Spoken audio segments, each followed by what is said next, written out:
Buongiorno e ben ritrovati con l'informazione flash di New Sicilia. Vediamo insieme i titoli più rilevanti della mattina.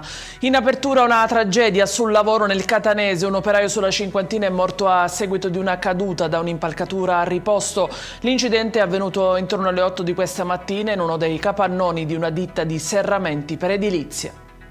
5 gli sbarchi arrivati nella notte a Lampedusa con un gruppo di 294 migranti. Al momento l'hotspot conta 1.322 ospiti, compresi 147 minorenni non accompagnati.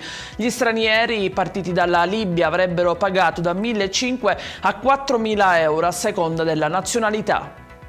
La Polizia di Stato ha arrestato un 41enne catanese pluripregiudicato fermato nei pressi del Faro Biscari durante un controllo. L'uomo, alla guida di un'auto presa a noleggio, inizialmente si era accostato ma subito dopo è sceso dalla macchina fuggendo a piedi. Dopo calci e spintoni agli agenti è stato bloccato. Nel bagagliaio del mezzo sono stati rinvenuti 9,5 kg di marijuana destinati a Vaccarizzo.